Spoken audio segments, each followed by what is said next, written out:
Daniel 12. Hoje eu vou dar um intervalo. A gente tem falado muito sobre Davi, segundo Samuel, mas eu quero trazer uma palavra mais voltada para os últimos dias, para todo esse tempo que nós estamos vivendo. Daniel, capítulo 12. E retomaremos hoje à noite o segundo livro de Samuel. Quero falar sobre alguns aspectos do final do mundo, dos fins dos tempos. É o tema da nossa mensagem, aspectos do fim dos tempos. Daniel 12, versos de 1 a 13.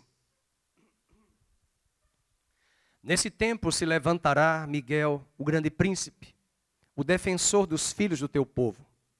Haverá tempo de angústia, qual nunca houve, desde que houve nação até aquele tempo. Mas naquele tempo será salvo o teu povo, todo aquele que for achado inscrito no livro. Muitos dos que dormem no pó da terra ressuscitarão, uns para a vida eterna e outros para vergonha e horror eterno.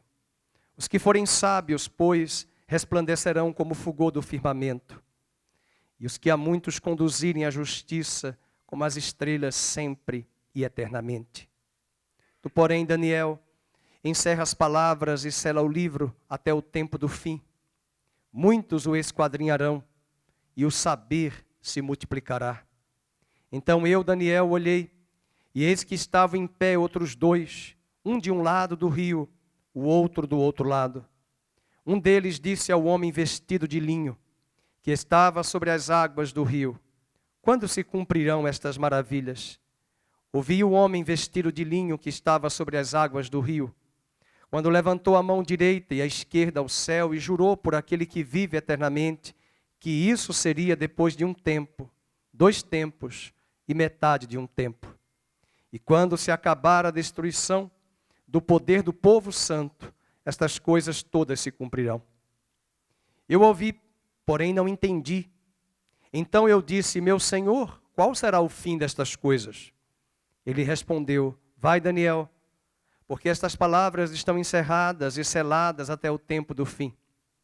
Muitos serão purificados, embranquecidos e provados, mas os perversos procederão perversamente. Nenhum deles entenderá, mas os sábios entenderão. Depois do tempo em que o sacrifício diário for tirado e posta a abominação desoladora, haverá ainda 1290 dias. Bem-aventurado o que espera e chega até 1335 dias. Tu, porém, segue o teu caminho até o fim, pois descansarás e ao fim dos dias te levantarás para receber a tua herança. Deus abençoe a sua palavra. E eu quero compartilhar hoje alguns aspectos do fim dos tempos.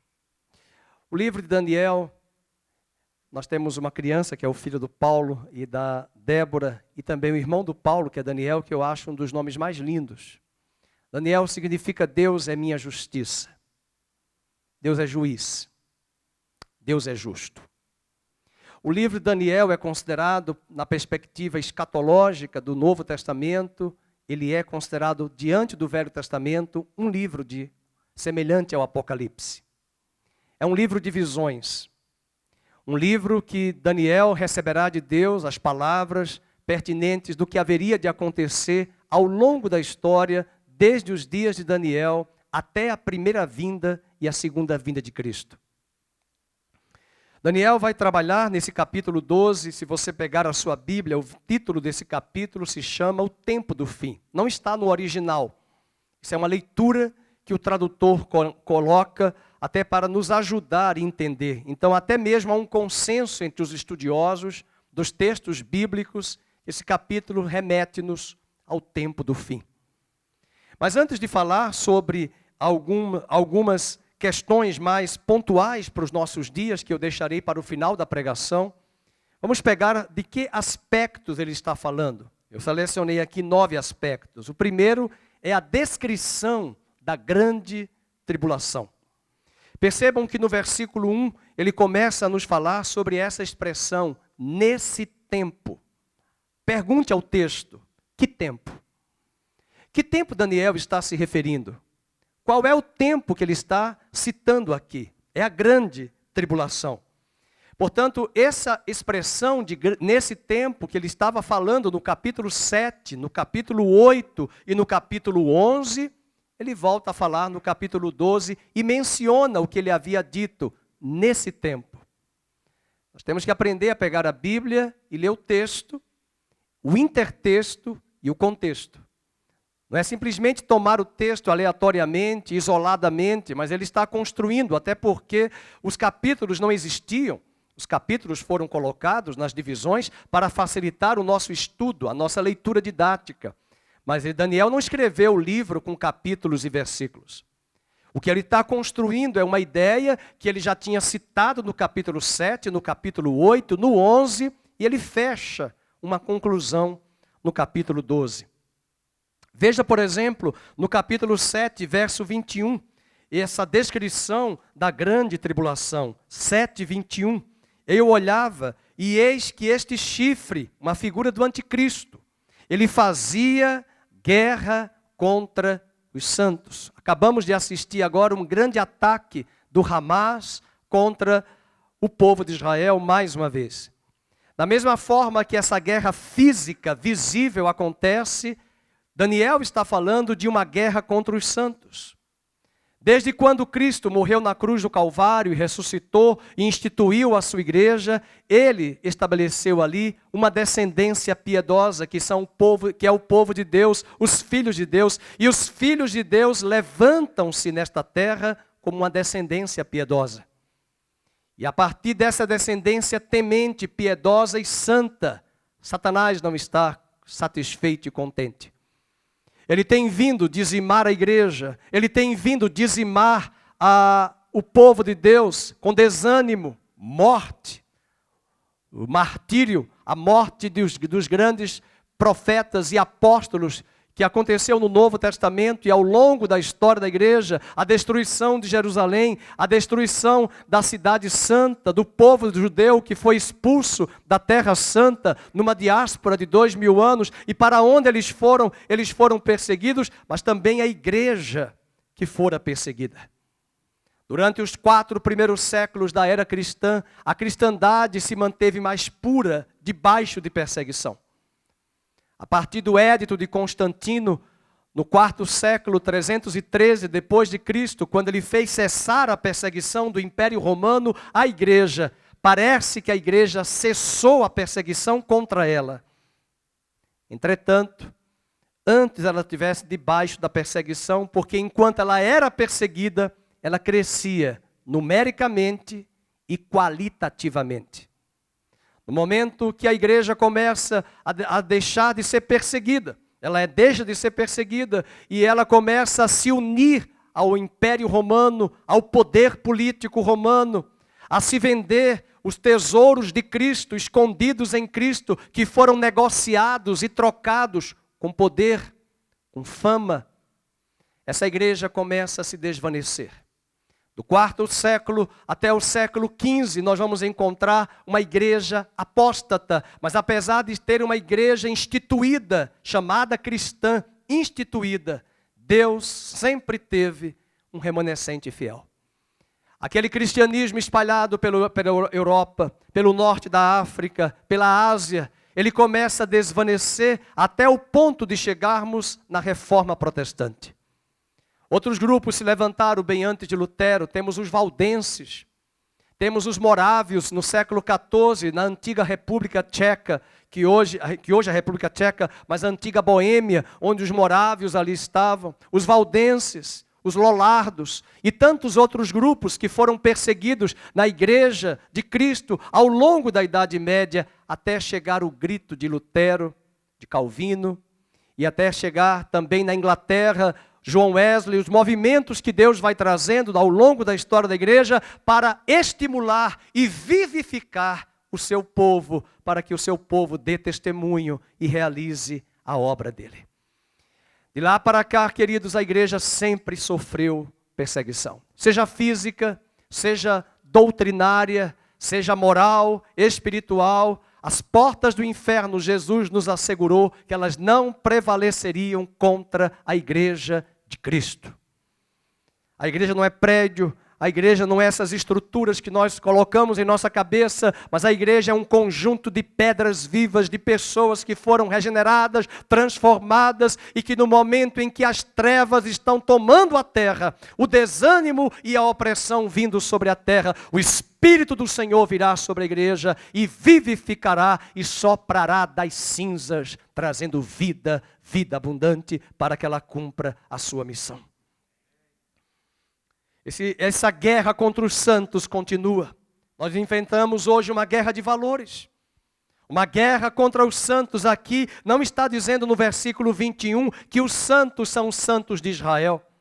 Que os santos são a igreja. São santos, são aqueles que foram separados. Deus não tem dois povos, Deus só tem um povo. E a grande ação do anticristo nesse período de grande tribulação é destruir e golpear os santos.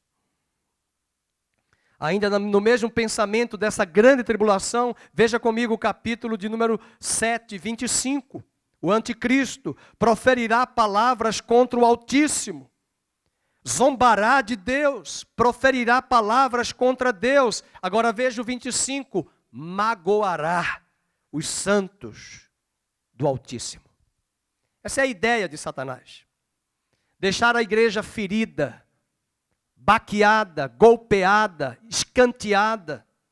É o que ele tenta usar de ações na família sua, no trabalho, na igreja, e você se colocar no papel de vítima, sempre no papel de vítima, para ser o coitado, a coitada, e enquanto isso, vidas indo para o inferno, mas Deus designou você um chamado, designou a você uma eleição, Deus designou a você dons, talentos para você servir, mas qual é a ideia do inferno e do anticristo?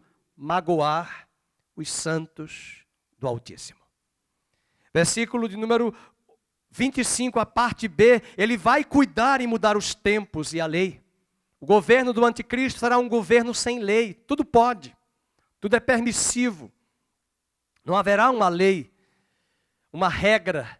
Aliás, é o que essa geração deseja, quebrar as regras. É o que essa geração quer, nada de regras, nada de leis. Eu sou a própria lei, eu crio, eu mudo os tempos, eu mudo os valores, eu mudo os tempos. E essa é a proposta do inferno. E diz o texto que os santos lhes serão entregues nas mãos.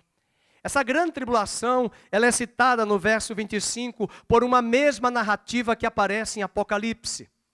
Em Apocalipse você vai encontrar essa expressão, leia o verso 25, por um tempo, 2 tempos e metade de um tempo. É nessa hora que alguns acreditam que serão 3 anos e meio, porque você pega um ano, um tempo, um ano, alguns acham. 2 tempos, 2 anos, 2 mais 1, 3. Metade de um tempo, meio ano, 6 meses, 3 anos e meio. E alguns acreditam que esse período será literalmente 3 anos e meio. Pode não ser. Alguns acreditam que é uma figura alegórica, inclusive a contagem dos dias. Lá no final de Daniel capítulo 12, não fique preocupado, o grande problema nosso é a especulação escatológica. Nós começamos a especular, a fazer afirmações quando a Bíblia não afirma. Para uma das grandes correntes que percorreu a história da cristandade, essa grande tribulação, ela está reservada para o final, com muito mais intensidade, mas a tribulação já começou, porque Jesus foi morto na metade da semana de Daniel, na 70ª, porque Jesus teve um ministério de 3 anos e meio. Ele morreu com 33, mas ele começou o seu ministério com 30. 3 anos e meio. Daniel vai dizer, num outro capítulo, que ele será cortado no meio da semana, da 70ª. E para essa corrente, ele é morto na metade da semana, e os 3 anos e meio pode ser que nos apontam para um período da igreja, desde o início dela, até os dias de hoje, até a segunda vinda de Cristo. Não fiquemos preocupados com esses 3 anos e meio. Essa é a tendência que temos. Esse período de grande tribulação, enquanto nós estamos preocupados se vai ser daqui a algum tempo, esses 3 anos e meio, está ocorrendo tudo isso que eu vou dizer agora. apostasia, esfriamento, medo nas pessoas, falta de amor, engano dominando a terra, catástrofes, terremotos se intensificando, porque eles sempre existiram, pestilência, não está escrito pandemia nem Covid, mas está escrito pestilência, pestes, guerras, nações, e esses elementos estão se intensificando. Nós estudamos naquele livro Mais que Vencedores, do autor William Hendrickson, na nossa live o ano passado, no período da pandemia, e também no final do ano de 2020, e é um livro que eu recomendo para você entender melhor o Apocalipse, porque lá no livro do Apocalipse não existe uma narrativa sequencial, são várias visões que apontam um paralelo progressivo, um paralelismo progressivo de visões que se repetem e que não estão em sequência, na ordem. É por isso que dá um nó na cabeça de muita gente, porque que Jesus volta no capítulo 19 e no 20 Satanás vai ser amarrado e depois ele vai ser solto. Como é que ele vai ser amarrado e depois ele vai ser solto? É porque você está argumentando de forma ocidental, cartesiana, que o livro do Apocalipse está na sequência. Mas, na verdade, o capítulo 20 é uma repetição do capítulo 12, porque o dragão já caiu no dia que Cristo tomou dele as chaves da morte e do inferno, e ele assentou-se nas regiões celestiais, e tem as chaves da morte, e reina, e é o cabeça, e despojou os principados e as potestades, e forçou os principados a largarem e soltarem os despojos, que são as almas e as vidas humanas de todas as nações da terra.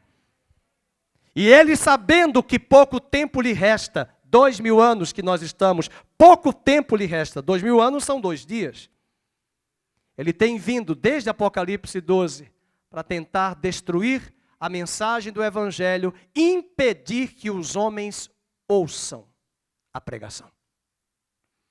Então nós estamos vivendo a tribulação, mas caminhamos para uma grande tribulação que intensifica dentro desse paralelismo progressivo o que já aconteceu em séculos anteriores na igreja, culminará em uma grande tribulação.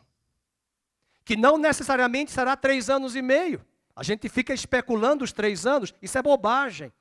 É uma narrativa. Como é que você vai explicar Daniel 12, 1290 dias? Você vai ficar contando lá? Olha, agora nós estamos no 100º dia. Estamos no 200º dia. Não. É um paralelo. Veja, por exemplo, no capítulo 11, verso 36, Daniel está falando dessa grande tribulação. 11:36. Este rei fará segundo a sua vontade, a figura do anticristo, e se levantará e se engrandecerá sobre todo Deus. Os irmãos percebem como o humanismo ressuscita? O que é que vende mais nas livrarias? Vá para o aeroporto, veja logo na entrada das melhores livrarias o que é que tem? Autoajuda. É o homem se levantando. Eu me basto, como dizia uma banda de rock, eu me amo e eu não posso mais viver sem mim. É o humanismo que ressuscita. Diz o verso 36, ele se engrandecerá sobre todo Deus, contra o Deus dos deuses falará coisas incríveis. Às vezes nós vemos as mortes trágicas de acidentes de artistas, como nós vimos um dia desse, e alguém enviou alguns vídeos, como é que essa pessoa chamava Deus em seus vídeos, enquanto ele estava dopado de drogas e de álcool. Expressões que nem convém chamar e proferir nos nossos lábios. O apóstolo Paulo diz que essas palavras nem convém serem mencionadas em nossos lábios. Era assim que ele chamava Deus. E é assim que o homem recebe a sentença e o juízo de Deus. E perde a vida tão nova, de forma tão trágica e tão novo ainda. Mas esse é o comportamento que não é só desse homem, é de tantas pessoas que blasfemam, que se levantam contra Deus em vários postos de comando, em várias áreas, de universidades, de governos, de empresas, de escolas, de universidades e até mesmo de igreja. Ele se levanta contra Deus, ele será próspero até que se cumpra a indignação, porque aquilo que está determinado que Deus permitirá que esse anticristo e esse governo reine, e você pode perguntar, mas por que Deus vai permitir? Eu dou a resposta muito simples. Não questione a Deus, queridos. Antes de questionar, examine. Se você quer questionar, examine as Escrituras. Sabe o que diz Paulo na segunda carta aos Tessalonicenses, capítulo 2, falando sobre o anticristo? Que como os homens rejeitaram a palavra da verdade, Deus enviará a operação do erro e do engano. Para que, telos, finalidade, para que deem crédito à mentira. Portanto, hoje a mentira é a verdade.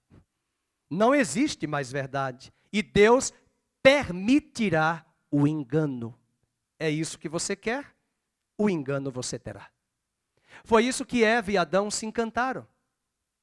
É isso que me preocupa em Apocalipse 16, quando ele fala, no Apocalipse 13 e no 16, que ele vê o dragão, Satanás, o anticristo e o falso profeta, uma trindade satânica, e João viu 3 rãs. E essas 3 rãs ele explica numa figura de linguagem, são o espírito de engano que virá sobre toda a terra. Lá no livro de Êxodo, a praga das rãs atingiu toda a terra do Egito. E o engano, mediado pela trindade satânica, está alcançando as mentes dos homens, inclusive de uma parte da igreja, em plena apostasia. Não fique especulando quando virão esses 3 anos e meio. Esse tempo intenso já está acontecendo, já começou, já é engendrado nos nossos dias. Daniel 11, 36 fala isso. E agora no capítulo 12 de Daniel 12, 11, ele vai falar de um período. Versículo 11, e depois do tempo em que o sacrifício diário for tirado, ele está falando do período em que o templo não existirá mais. Porque Jesus autorizou a destruição do templo pelos romanos. Ele já havia dito, não vai ficar pedra sobre pedra. O sacrifício diário era o sacrifício no templo de Jerusalém. E quando Jesus disse, está consumado, o véu rasgou, igreja. Alô? O véu rasgou. Um novo templo foi instaurado. E esse templo se chama igreja. João capítulo 2, verso 19 a 21, ele diz, destruirei esse templo e depois de 3 dias eu levantarei. E eles disseram, tu estás louco? Herodes levou inúmeros anos para restaurar esse templo, colocar ouro sobre esse templo, e tu nos dizes que vai destruir? Mas João depois diz, ele estava se referindo ao templo da igreja, que é o seu corpo. O corpo de Cristo já se levantou. O corpo celebra o verdadeiro, último, pleno, completo, total sacrifício de Cristo na cruz do Calvário. Ele é o último sacrifício completo e perfeito. E desde o momento em que esse sacrifício foi instaurado, o abominável da desolação, o anticristo, aquele que se levanta contra Deus. Não articule na sua cabeça que o anticristo será apenas uma pessoa. Nós já tivemos vários anticristos. Hitler foi considerado um anticristo. Nero foi considerado um anticristo. João escreveu uma carta bonita dizendo, muitos anticristos já passaram. Anticristos. Anti em grego tem 2 sentidos. Anti no lugar de, daí a palavra antídoto. De onde vem o veneno, o remédio para combater o veneno? Do próprio veneno. Anti no lugar de, mas também anti-contra. Quem é o anticristo? É aquele que é contra Cristo, contra os valores, mas é aquele que almeja ocupar o lugar de Cristo. O homem quer ser Deus. Há alguns anos atrás eu era assinante, imagina, algumas décadas.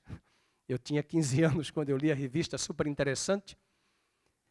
Hoje eu tenho minhas reservas em relação à revista, acho muito fraca no comentário, nem sei se ainda existe, que agora muita gente deixou de ler, o povo não quer mais ler, o povo só quer ver imagem.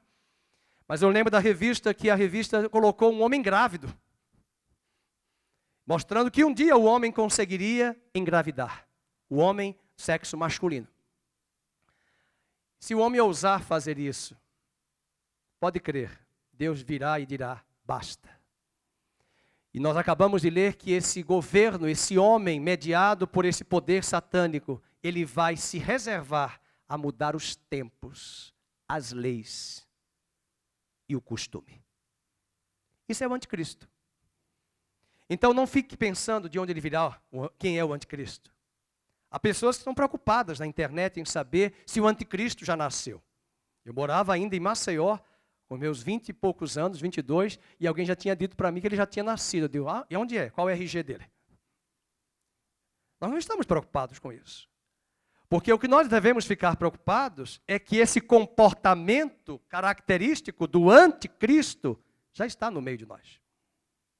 Já está entre as nações. E Apocalipse 13, 7 e 8 vai falar dessa figura do anticristo. Volta para o capítulo 12, verso 11. Ele vai falar de um tempo. Vai ser posta a abominação desoladora e haverá ainda 1290 dias. Olha, você vai encontrar comentários inúmeros sobre esses 1290 dias. Se você fizer a conta, dará 3 anos e meio. E você chega lá em Apocalipse, também terá a expressão, um tempo, 2 tempos e metade de um tempo. E muita gente faz as continhas, 3 anos e meio. Mas é possível que isso seja apenas uma figura de linguagem. Porque o mesmo Daniel, no capítulo 9, quando vai falar das 70 semanas, ele diz que quando o Messias vier, ele será cortado na metade da última semana. E ele foi cortado pela morte, depois de 3 anos e meio. E agora nós estamos aguardando entre a sua primeira vinda e segunda vinda, nesses 3 anos e meio, um período chamado tribulação e grande tribulação. Espero que tenha explicado, porque tudo isso foi o primeiro ponto. Entretanto, eu quero deixar uma boa notícia. Nenhum crente marcado pela graça de Deus e eleito por Deus antes da fundação do mundo, será pego pelo anticristo, porque esses crentes serão guardados pela mão do Senhor. O segundo aspecto do fim do mundo, primeiro foi a descrição da grande tribulação. Inclusive, eu tenho tanta coisa para dizer nessas passagens, mas, por exemplo, Jeremias tem uma passagem que me incomoda. Ele diz, porque aquele dia será um dia de grande angústia, nunca vista antes. Se nós já estamos sentindo isso nesse prelúdio aí da pandemia de Covid, quase 1 ano e meio a terra parada, imaginemos quando situações pertinentes àquilo que Jeremias falou, será um dia de grande angústia para Jacó, nunca vista antes. A singularidade da tribulação é o segundo aspecto. O que é essa singularidade? Abra sua Bíblia em Daniel 7:12. Daniel 7:12. Quanto aos outros animais, foi-lhes tirado o domínio. Todavia foi-lhes dada prolongação de vida. Olha aí, por um prazo e um tempo. Porque todos os animais apresentavam impérios. Mas Daniel ficou incomodado com o último animal. Daniel ficou incomodado que do último animal saiu um chifre, pequeno, sem notoriedade, mas que ao longo dos anos e eras fez coisas terríveis para o mal. Essa singularidade da tribulação tem nomes na Bíblia. Como é que a grande tribulação ou a tribulação é chamada? Eu vou pedir, se você quiser anotar, tem vários títulos que são palavras sinônimas, equivalentes. Quando você olhar a grande tribulação ou tribulação, ela é chamada na Bíblia o aparecimento do iníquo. Ela é chamada na Bíblia a grande apostasia. Ela é chamada na Bíblia o homem da iniquidade, o homem do mal. Ela é chamada na Bíblia o pouco tempo de Satanás, capítulo 12, sabendo que pouco tempo lhe resta. Sei que alguns estão anotando, e o pastor falou demais, e o pastor tem que se lembrar que ele fazia ditado no Fundamental 1, e eu vou dizer o ditado de novo. A luz está ali querendo escrever. O aparecimento do iníquo, a grande apostasia, o homem da iniquidade, o pouco tempo de Satanás e o homem sem lei. Os irmãos estão percebendo que a sociedade está cada vez mais sem lei. É a casa da mãe Joana. Eu crio as leis. Eu crio as regras. É impressionante como as pessoas são arrogantes. Se sabe que a máscara tem que se usar, ela é desconfortável muitas vezes. E quantos problemas tivemos aqui, inclusive em Campinas, que saiu nacionalmente a notícia, porque a pessoa não colocou a máscara, cobrindo o nariz, só a boca, e saiu chutando e quebrando tudo, porque ele quer cumprir as leis da forma dele. Mas são regras. Elas precisam ser cumpridas. Ah, mas eu não concordo, não tem problema. Você pode espirrar e você pode falar e as gotículas irem. E você pode nem saber que está com o vírus e o outro se infecciona, fica infectado por sua culpa. Você não sabe. Portanto, use a máscara. Ah, mas eu não gosto, então fique em casa. Agora calhou bem. Mas são coisas sérias, mas o homem vai na sua rebeldia. São regras. Quebre a regra. Coloque no seu organismo aquilo que você tenta colocar no seu corpo de forma errada. Por exemplo, no seu carro de forma errada. Alguém tem um carro só a gasolina? Pode ser que tenha, ou a diesel. Quem mandou você colocar álcool? Se ele só funciona a gasolina. Imagina se você faz isso com o seu organismo. Você come e ingere coisas que não deveria comer, você vai ter problema. Imagina o seu carro, é a diesel, não ponha álcool. Seria de uma estupidez, de uma teimosia. Mas isso é o homem sem lei. E esse homem sem lei está em Daniel, de que ele vai mudar os tempos e mudar as leis a seu favor. Então, todos esses títulos mostram para nós o segundo aspecto, essa singularidade da tribulação. Terceiro aspecto, do fim do mundo, do fim dos tempos. Isso é fantástico, eu me alegro viver nessa época. Ainda bem que Deus me separou e te separou para viver nessa época, porque nós não vivemos na época de Lutero. Nós não vivemos na época de Santo Agostinho. Nós estamos no século XX e no século XXI. Aleluia. Os jovens só podem dizer aqui que são do 21. Mas nós somos do 20 e do 21. Inclusive, o terceiro ponto é a descrição de um grande livramento do povo de Deus. Aleluia! Deus vai nos livrar na tribulação e não da tribulação. O grande livramento do povo de Deus. Daniel 12, verso 1, fala isso. Vamos ver esse livramento que Deus vai dar. Nesse tempo se levantará Miguel, o grande príncipe, o defensor dos filhos do teu povo. E haverá tempo de angústia, qual nunca houve, em consonância com Jeremias 30. Desde que houve nação até aquele tempo. Agora leio em voz alta para você dar um amém pelo grande livramento que Deus vai dar à igreja nos últimos dias. E é nessa hora que vai entrar o arrebatamento, porque quando Ele estiver por voltar e a terra estiver enfrentando um juízo severo, um caos, de repente, a trombeta soará, os que estavam mortos em Cristo ressuscitarão com corpos glorificados, e os que estiverem vivos terão seus corpos transformados em corpos glorificados, e o Senhor guardará a igreja, e nessa mesma hora Ele virá. E todo olho verá, e todo joelho se dobrará, e toda língua confessará que Jesus Cristo é o Senhor. Haverá arrebatamento, haverá transformação dos corpos, mas não será como muita gente pensa que o arrebatamento será uma fuga da igreja na série Deixados para Trás. Não, a igreja permanece e passa pela tribulação, e Deus vai guardar a igreja na tribulação e vai livrá-la na tribulação e não da tribulação.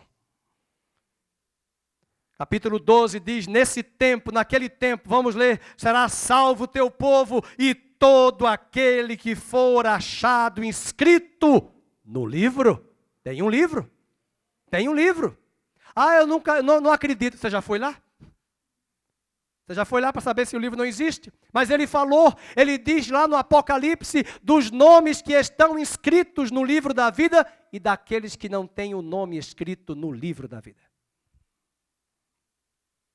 Isso para mim é muito formidável, porque Jesus contou nas parábolas, no Mateus 13 e em Mateus 25 e 24, que quando o Filho do Homem vier, ele enviará os seus anjos. Sabe para quê? Para os 4 cantos da terra, para pegar da terra o trigo e trazer todo o trigo sem palha para o celeiro. E o trigo é uma figura dos eleitos, dos crentes, dos redimidos, dos salvos, que serão ajuntados naquele grande dia, e o Senhor fará isso com o sopro da sua boca, com a ordem dele para os seus anjos, e ele colherá o trigo para o seu celeiro, separando dos ímpios e dos homens maus. E nessa hora que ele fizer isso, será uma hora que a temperatura máxima que o planeta da Terra estará enfrentando é uma temperatura de angústia, de opressão, de medo, de desânimo, de catástrofe após catástrofe, de juízo mais severo da parte de Deus. E como Jesus disse, se aqueles dias não fossem abreviados, o amor que já tinha esfriado seria dizimado também. E é nessa hora que o Senhor intervirá e trará essa colheita desses eleitos naquilo que Paulo vai chamar depois, no arrebatamento, na vinda gloriosa do Senhor. Portanto, nós cremos no arrebatamento, ele é bíblico, mas não da forma como alguns pregam, que a igreja sobe e fica 7 anos lá em lua de mel e o planeta Terra pegando fogo. Não, não, não. Ela passa pela tribulação. Ela vai ser guardada. Apocalipse 3 diz, eu te guardarei da hora da provação que há de vir sobre a terra. Eu te guardarei. Ele não disse, eu te removerei, eu te tirarei, eu te guardarei. Mas nos últimos dias, quando isso tornar mais intenso e estiver claro no relógio dele a sua vinda gloriosa, aí sim, ele fará o arrebatamento, mas já será imediatamente para nos encontrarmos com ele nos ares e descermos rapidamente para reinarmos com ele. E porque Daniel também teve a visão de que ele viu os santos do Altíssimo descendo com Cristo em glória. Essa descrição do grande livramento, Deus vai recolher o trigo para o celeiro e o povo será poupado na grande tribulação. Número 4, nós seremos guardados pela graça. Veja comigo Apocalipse, capítulo 20, verso 15. Vamos colocar na tela, Apocalipse 20, verso 15. E se alguém não foi achado inscrito no livro da vida, esse foi lançado para dentro do lago de fogo. Então é aqueles que têm os nomes escritos e os que não têm o nome escrito no livro da vida. Só há 2 caminhos. Não tem plano intermediário, não tem plano paralelo, não tem plano B, aliás, plano C, plano D, só tem os 2 caminhos. Ou você é salvo pela graça, ou você é condenado pelos pecados. Outro aspecto importante no livro de Daniel, que vai acontecer no final dos tempos, é a ressurreição. É a ressurreição dos salvos e dos perdidos. Vamos comigo para Daniel, capítulo 12. Daniel 12, verso 3, verso 2, é uma promessa tremenda. Muitos dos que dormem no pó da terra ressuscitarão, uns para a vida eterna e outros para a vergonha e horror eterno. Quem já estudou Apocalipse sabe que existem correntes que mostram que primeiro vai acontecer a ressurreição dos eleitos, aí depois vem o milênio, aí depois vem a ressurreição dos ímpios. Não, não, não. Os mortos ressuscitarão na hora em que ele voltar. E naquele mesmo dia em que ele voltar, Zacarias disse que não será um dia de 24 horas. Porque quando Deus entrar na terra, ele vai mudar os tempos e as estações, porque não haverá mais tempo, matéria e espaço. Viveremos na eternidade e ele não vai estar preocupado que horas são, nem 3 horas da tarde, nem 4, nem 5, nem 6, nem 7. E nesse dia ele vai fazer o julgamento dos ímpios pelo tribunal do trono branco, onde os mortos serão ressuscitados, os ímpios, e os livros serão abertos e Deus vai mostrar. Eu acho que vai ter touch screen, vai ser só no toque, ele vai mostrar assim lá no tablet dele, pum, pum, pum, pum, e o espírito do homem verá e dirá, eu tive todas as oportunidades, mas eu as rejeitei. E concomitante, os crentes que já morreram, naquela hora que a trombeta tocar, serão transformados, seus corpos serão ressuscitados, e os que estiverem vivos, que compõem os eleitos, também serão arrebatados e transformados em corpos glorificados. E tudo isso vai acontecer instantaneamente. Não tem uma questão de, depois de 3 dias, depois de 10 dias, as 2 ressurreições. E isso está em consonância com o que Jesus falou em João, capítulo 5, verso 28 e 29. Ele falou que haverá as 2 ressurreições. Depois você lê em casa, pode colocar aí na tela, João 5, 28 e 29. Jesus nos falou também isso. Muitos dos que dormem no pó da terra, não vos maravilheis disto, porque vem a hora em que todos os que se acham nos túmulos ouvirão a sua voz e sairão. 29. Os que tiverem feito bem, para a ressurreição da vida. E os que tiverem praticado o mal, para a ressurreição do juízo. Não há hiato, não há intervalo de 1000 anos, não há um período que dista um do outro. As 2 ressurreições acontecerão. E todos comparecerão diante de Deus. Eu sei que alguns já devem estar pensando, então quer dizer que quem morreu está dormindo? Não, ninguém está dormindo. Quem dorme é o corpo. Quando Paulo fala em 2 Coríntios capítulo 5, e em 1 Coríntios capítulo 15, Paulo está falando que o corpo dorme. Alma e espírito não dormem. Cada um que morre hoje já comparece diante de Deus.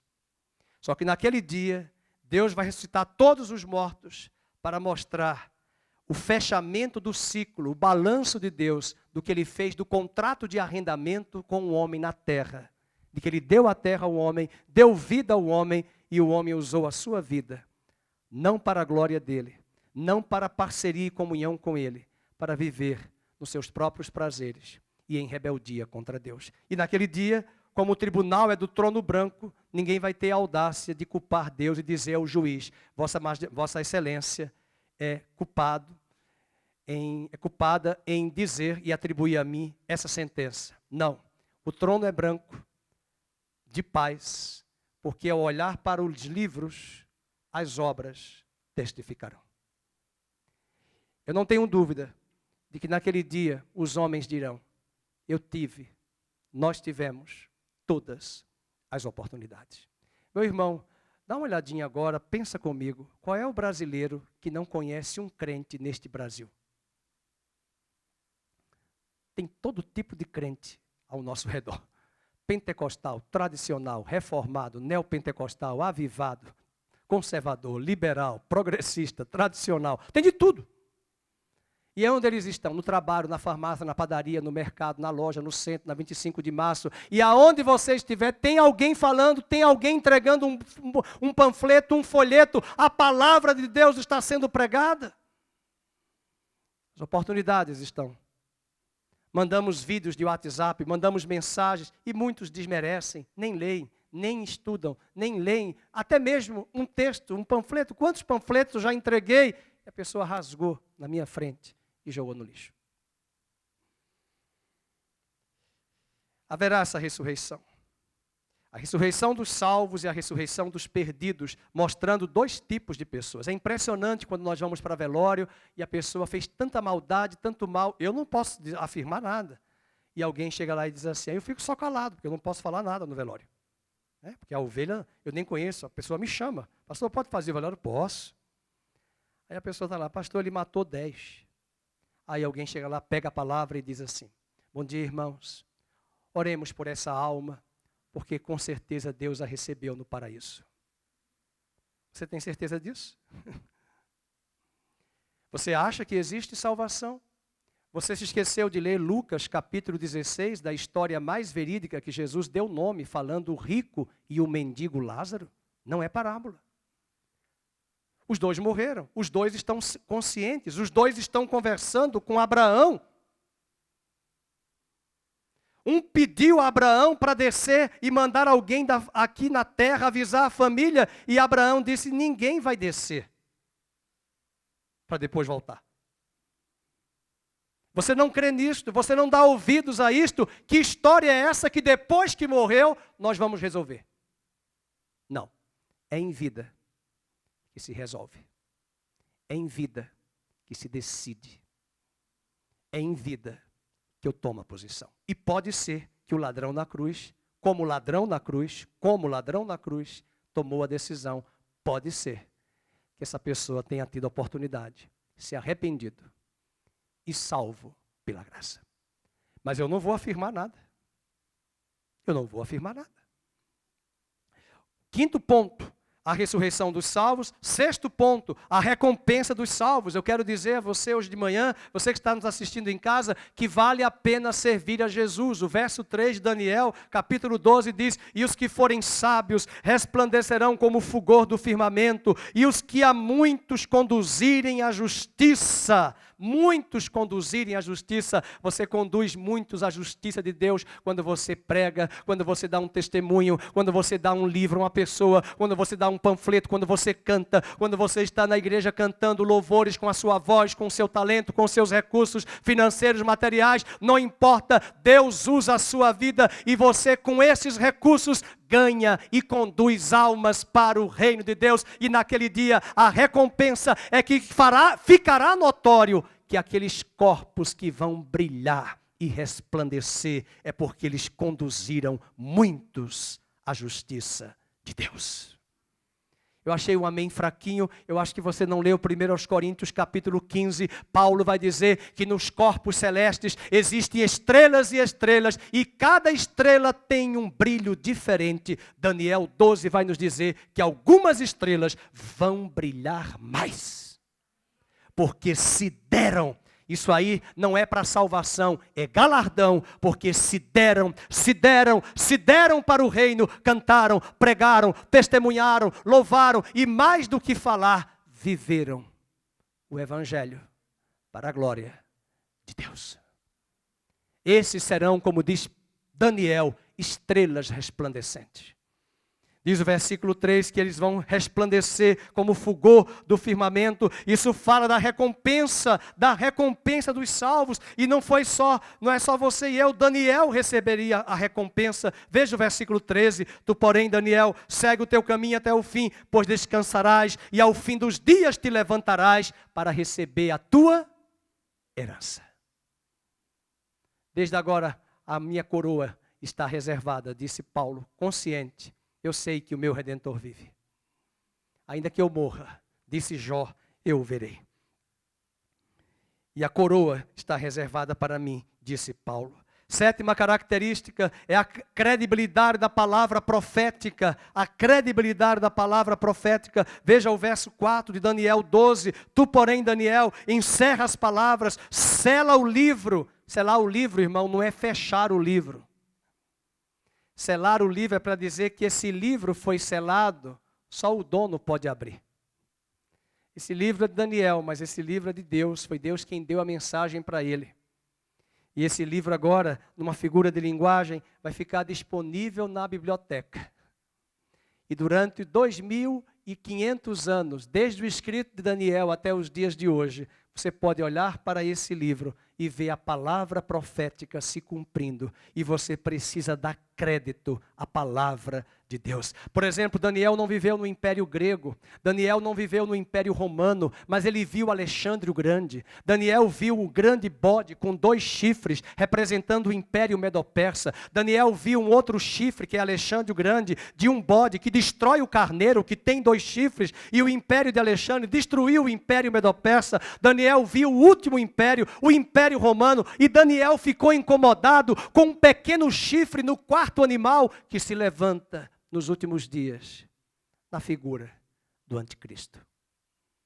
Daniel não enxergou nada disso, ele está olhando para o futuro, mas ele mesmo pergunta para Deus, Senhor, quando é que isso vai acontecer? É porque a palavra profética que Deus deu a ele é de credibilidade. E ao longo desses 2.500 anos, desde Daniel até os dias de hoje, eu e você podemos olhar para a história e conferir. Só para vocês terem uma ideia, Alexandre o Grande morreu com 33 anos, Daniel viu a sua morte e no capítulo 11 ele viu o império de Alexandre dividido em 4, e 2 deles permaneceram, os Ptolomeus e os Seleucidas. E esses Ptolomeus e Seleucidas vão disputar a terra de Daniel, da Judéia, no período de 165 a.C., no período dos Macabeus. Nem existia mais Alexandre o Grande.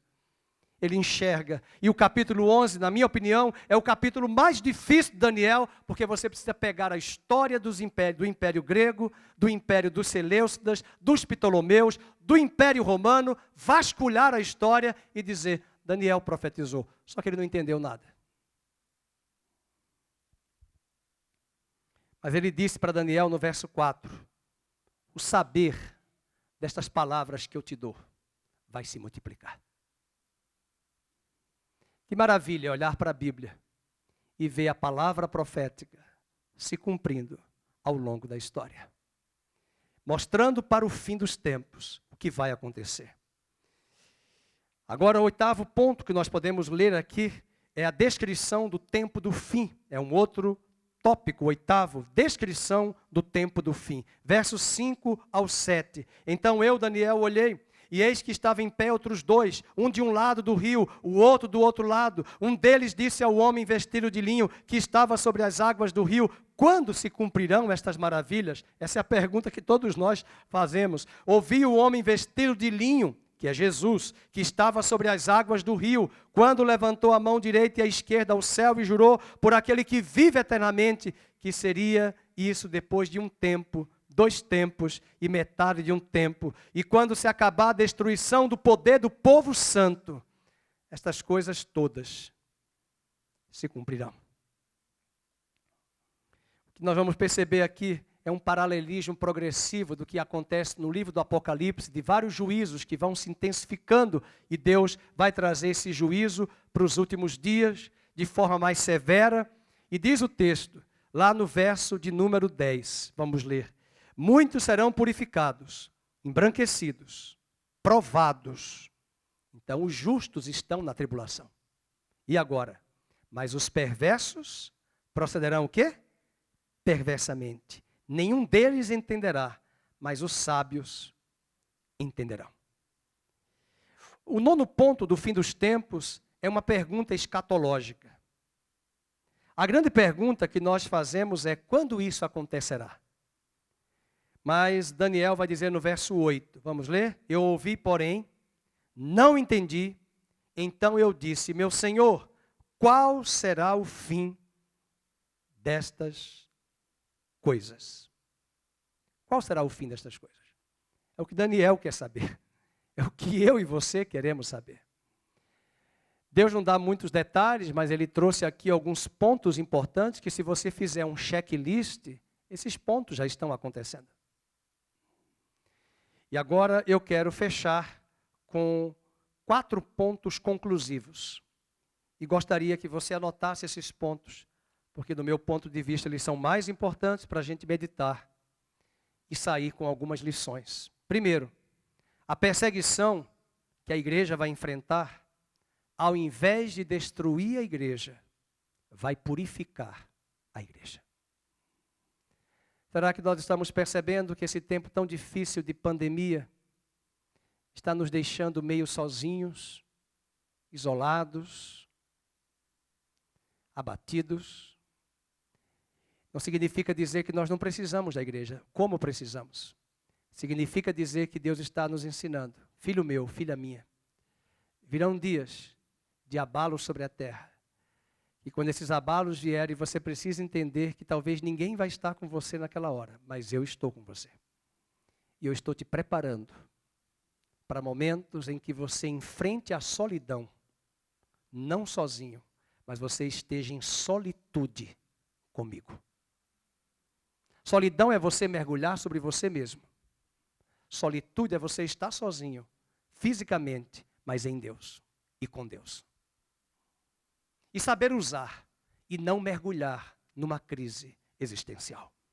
A perseguição, ao invés de destruir a igreja, irá purificar a igreja. E isso não é invencionice do pastor Fernando, é Daniel 12, verso 11. Verso 10. Muitos serão purificados, embranquecidos.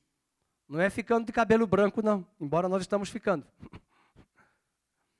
Embranquecidos aí é no sentido de como nós cantamos na Santa Ceia. Alvo mais que a neve, alvo mais que a neve, se neste sangue lavado, mais alvo que a neve serei.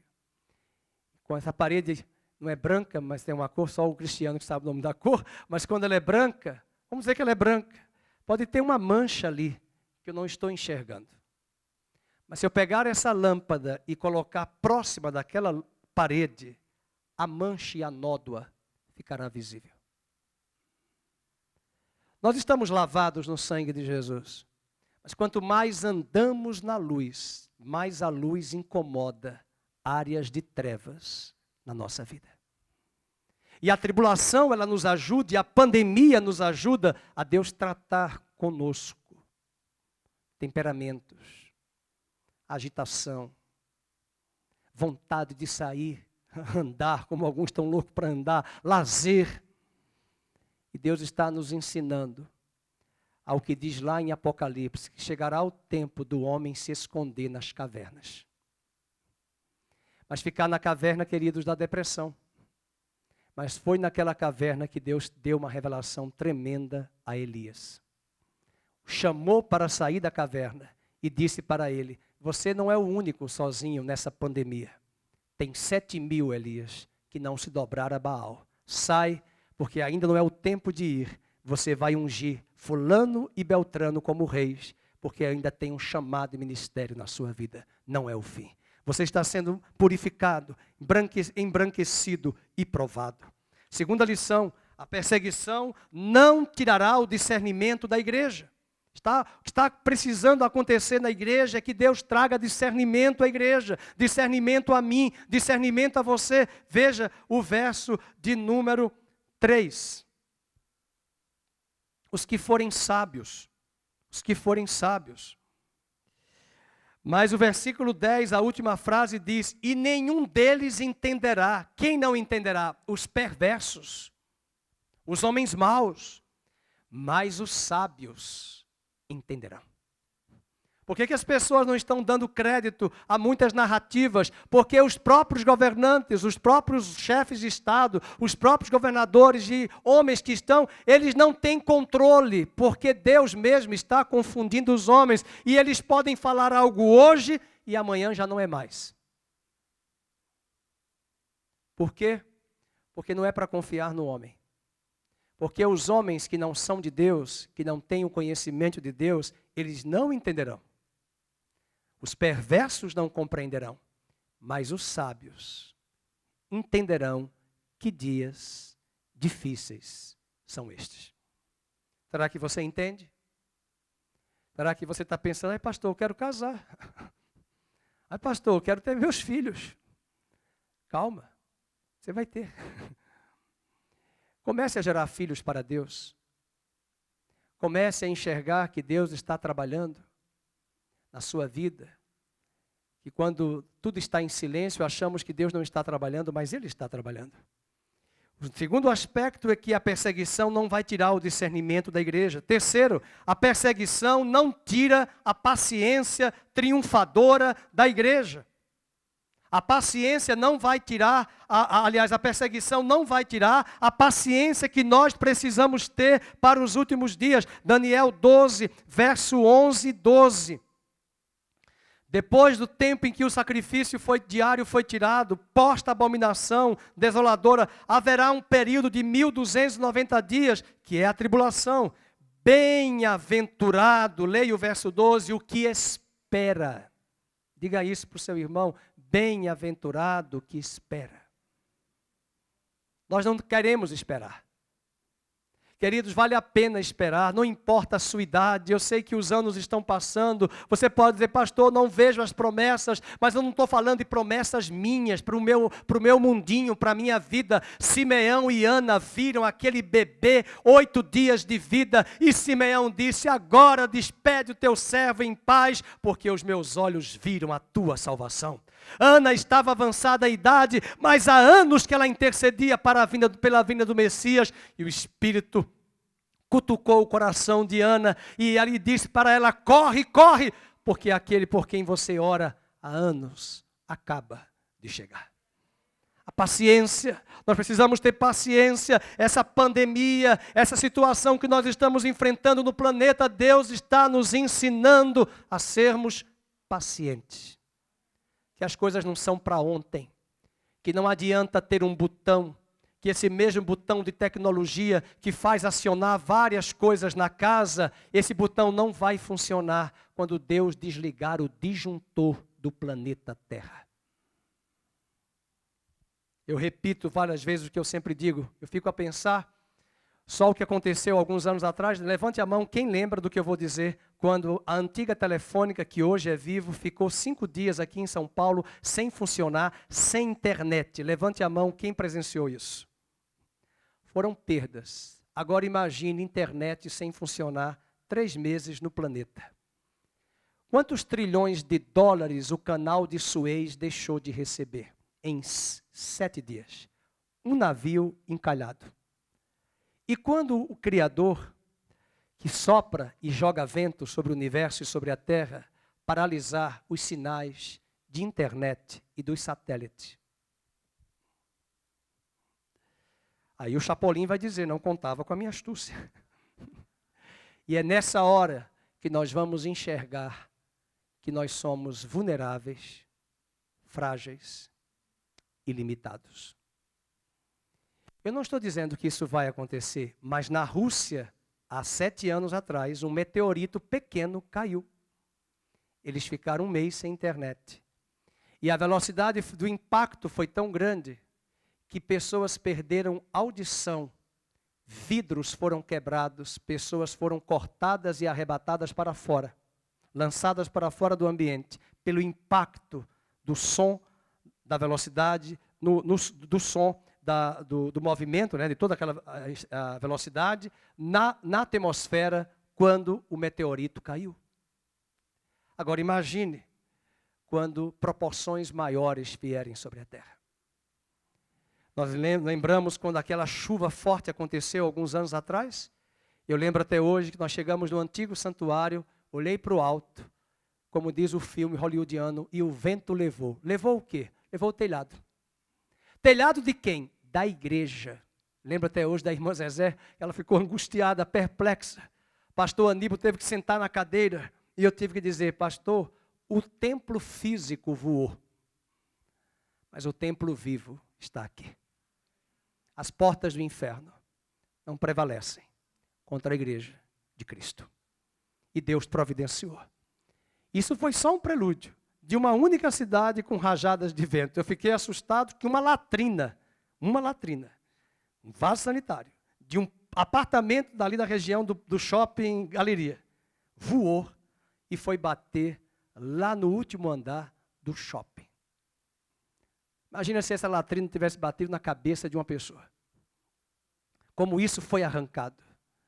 É natureza. São ensaios. E quando isso acontecer, isso é muito, muito maior do que uma simples e de uma grande pandemia como esta. Entretanto, nós precisamos guardar o nosso coração, porque é nessa hora que os homens vão questionar. E o último ponto desse fato conclusivo é que a perseguição não roubará a recompensa da igreja. Verso 13. Tu, porém, segue o teu caminho até o fim, pois descansarás ao fim dos dias, te levantarás para receber o quê? A tua herança. Desde agora, a coroa da justiça me está reservada. A igreja não vai jogar a toalha, a igreja não vai recuar, a igreja vai avançar, vai perseverar na tribulação, vai aprender em paciência e a igreja vai receber a sua herança. Foste fiel no pouco, no muito, eu te colocarei. Entra no reino e no gozo do teu Senhor. E 2 palavras finais para irmos. Nenhum dos filhos de Deus, selados pelo Espírito de Deus, vai se perder. Nenhum dos eleitos vai se perder. Você tem um selo do Espírito, não se preocupe com a marca da besta, porque você já tem um selo. Pastor, a marca da besta está ali, está acolá. Onde é que está o selo do Espírito? Está aqui. Está aqui. fostes selados com o Espírito da promessa para o dia da redenção. E naquele dia o Senhor dirá, esta propriedade é minha, esta propriedade é minha, esta propriedade é minha, esta propriedade é minha, e a trombeta tocará, e os anjos recolherão dos 4 cantos os selados pelo Espírito. Por que você está com medo? Você tem o Espírito de Deus. E a segunda palavra final, vale a pena servir a Deus. Conduzir muitos para a justiça. Cada um tem um ministério, dons e talentos, como diz o canto, a música dos vencedores para Cristo, vencedores por Cristo, dons e talentos, nós vamos dedicar e servir ao Senhor. E vamos continuar servindo a Ele, cantando, louvando, pregando, evangelizando, ofertando, dando dízimos, ofertas, ministrando, falando, acompanhando, enviando vídeos de mensagens da palavra, literatura, Bíblia e livros, servindo a Deus, porque os que muitos conduzirem à justiça serão como estrelas que resplandecerão para todo sempre. E naquele dia, disse Paulo, não é Fernando, disse Paulo na carta aos Coríntios, que haverá diferença entre estrelas e estrelas. As estrelas de Hollywood não vão brilhar, mas as estrelas do corpo de Cristo, ficará ali um registro de que aquele brilho é o quanto da grandeza e do caráter de Cristo está impregnado em nossa vida e conduzimos a muitos para a justiça. Não é boas obras, não são feitos, mas é levar as pessoas ao conhecimento de Cristo pelos dons e talentos que Ele nos deu. Vale a pena servir. E nenhum dos filhos de Deus selados vai se perder na grande tribulação. Fique de pé. Quero orar por você. Quero trazer essa palavra de encorajamento. Não vá embora antes de orarmos. Que você receba esta oração. Que você não perca de vista esta mensagem em seu coração. Pai querido, nós queremos colocar diante de Ti esta palavra. Queremos colocar esse momento tão difícil de pandemia que enfrentamos. Esse momento global. Esse momento que não é apenas do Brasil, esse momento que tem levado muitos a apostatarem, esfriarem, muitos a desanimarem, questionarem. Este é o momento da igreja perseverar. Este é o momento da igreja perseverar em Cristo. Esse é o momento da igreja servir a Cristo, porque o Senhor terá um remanescente fiel. Nós oramos para que o Senhor venha quebrar aqui hoje de manhã nas nossas vidas as cadeias da opressão, as cadeias do desânimo, do medo, do pânico, do desespero, da angústia que tem vindo trazendo mágoas, feridas, ressentimentos, vingança, rebeldia do nosso coração, teimosia da nossa alma. Oramos hoje de manhã para que o Espírito do Senhor que está sobre nós, que nos fez morada, casa de Deus, lave, limpe, santifique esta casa. Que nosso coração se levante mais forte, encorajado, a partir de uma palavra como esta que ouvimos e acabamos de ler e ouvir. Para que saiamos daqui cônscios da nossa identidade, cônscios da nossa missão, cônscios de que temos talentos e dons recebidos da parte do Senhor para conduzir muitas vidas ao reino de Deus. Que o Senhor te abençoe e te guarde. Que o Senhor faça resplandecer o seu rosto sobre vós. Que o Senhor tenha misericórdia de cada um de vós e sobre vós Ele levante a luz do seu rosto e vos dê a paz e o shalom. E o amor de Deus, a graça bendita de Cristo e a consolação do Espírito Santo permaneçam hoje e sempre sobre todos, agora e sempre, no nome de Jesus. Amém e amém.